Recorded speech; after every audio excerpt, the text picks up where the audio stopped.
The United States was a powerhouse in the late 2000s when the markets were booming and the country had a reasonable inflation rate of 3%. The citizens of the US weren't worried about the economy and their standard of living was exemplary.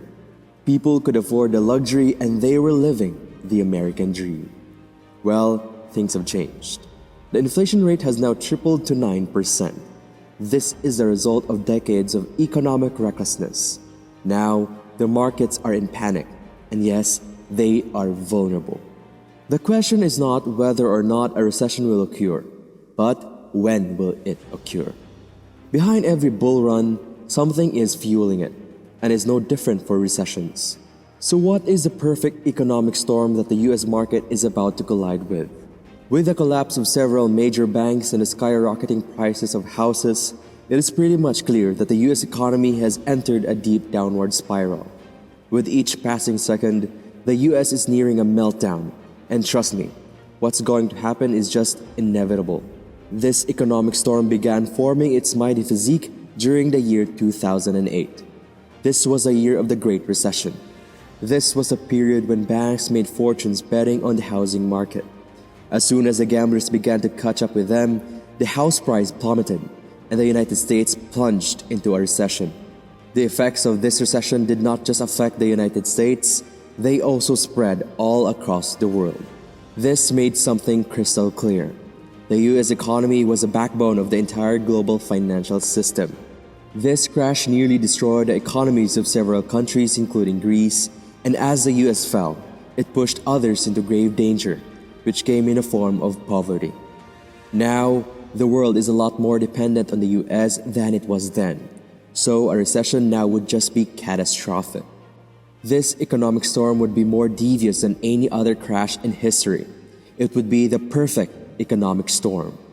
Since the 2008 crash, the US has witnessed a slow and steady increase in its GDP. The country was still recovering from its wounds, and it was busy trying to restore its old system. This led to a wide gap between the rich and the poor. This gave the richest Americans massive power, wealth, and influence, whereas life just kept getting worse for everyday Americans. Above all, this gap paved the way for something that was bound to strengthen the perfect storm: unemployment. Just in 2008, US employers shed 2.6 million jobs. Right after the crash, companies kept laying people off, and each month, hundreds of thousands of jobs were lost. What's shocking is that this continued for years, and with the arrival of the coronavirus pandemic, experts had just one thing to say: the storm is brewing. The Federal Reserve anticipates the unemployment rate rising to 4.4% by the end of 2023. The official unemployment rate does not show the complete picture.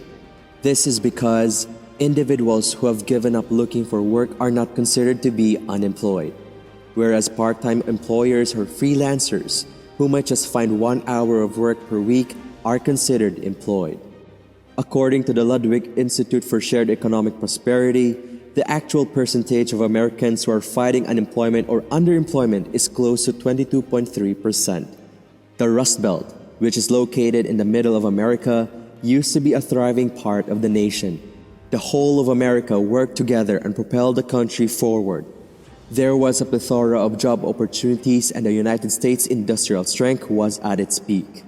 As time passed on, a majority of these jobs were gradually outsourced to various other countries, and slowly, the heart of America became poor. The place turned out to be void of job opportunities, and due to this, people left for the coast seeking employment. After the Great Recession, prosperous cities like Detroit suffered immensely. Detroit was once claimed to be one of the wealthiest cities in the world, but as unemployment lurked around every corner and companies outsourced all their labor to foreign nations, cities like Detroit turned out to be barren wastelands. After the crash, Detroit fell even further. This economic storm was about to be strengthened by another element: the United States debt. The US government had borrowed more money than ever before in just 2 years. This was right after the pandemic. America had borrowed a whopping $6.25 trillion as debt.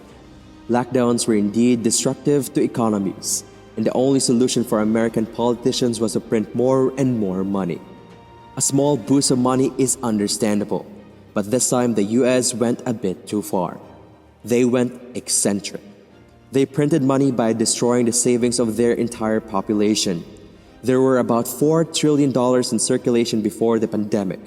However, once the pandemic began, the Federal Reserve started printing money in massive quantities.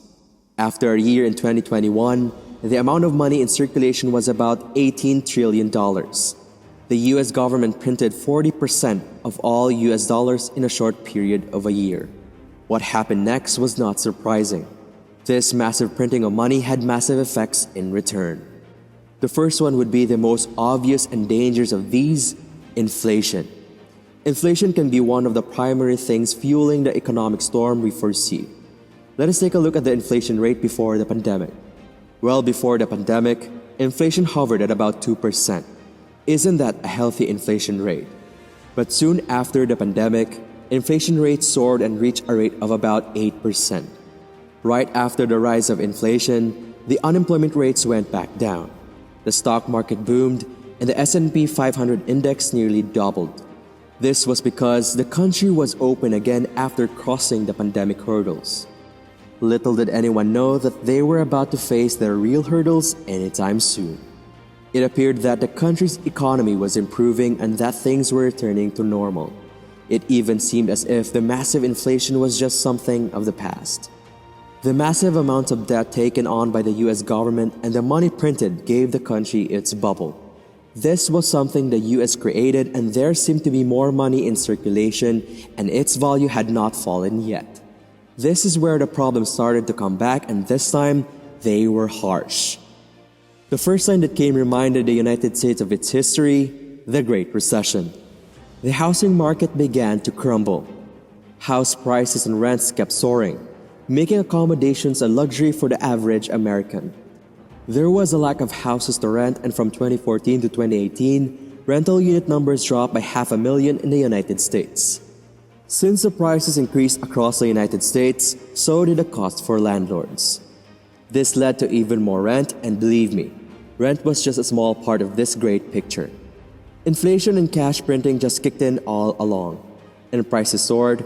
Particularly, there was a massive increase in the price of energy. In 2022, gas prices increased, and all of these problems were further compounded by the post-pandemic recession. All the major banks in the United Nations claim that the US is moving into a deep recession, which could be similar to the Great Depression of 1929. The Federal Reserve maintains high interest rates, increasing the likelihood of a short-term recession. The Federal Reserve might be willing to let the US economy slide into a recession if it decides that this is what it needs to drive inflation. That doesn't sound good, as a recession in the US refers to a global recession. The Fed has raised its benchmark interest rate several times, and it appears that they intend to do so again. Well, higher rates introduced by the Federal Reserve just mean one thing. This means that borrowing will be more expensive for consumers and businesses, ranging from mortgages to auto and business loans. So either the Fed would break the inflation or it would just demolish the economy. A plethora of economists thinks that the Fed will project more rate hikes, a slower economy, and higher unemployment.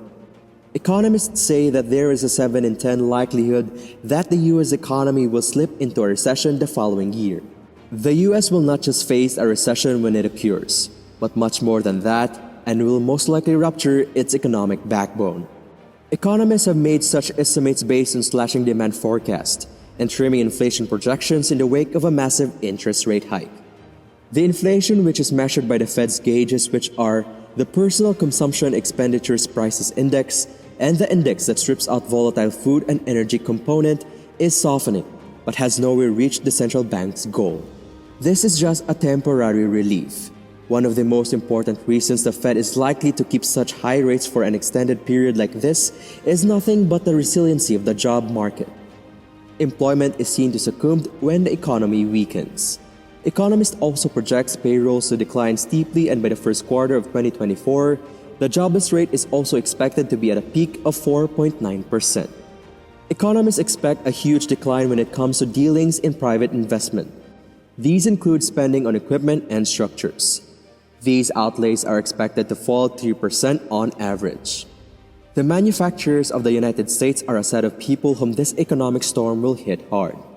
The factors would be less investment, weak household spending, and yes, a global economy on the brink of recession. Sounds like these are perfect to sweep away the country's manufacturers. A survey which was conducted by Bloomberg shows that economists have downgraded their estimates when it comes to industrial production for every quarter next year. The output is now seen at an average of 0.7% decline in 2023, which was way weaker than the 0.2% increase that was projected in November. Overall, the road seems rocky ahead. Don't you think so? The question is, how will the US survive this recession and the depression that comes from it? A recession always means more crime and political radicalization. Things depend on how the US takes matter into its own hands and faces them. Everything depends on its recovery, as this perfect economic storm with inflation, unemployment, and soaring prices are just inevitable.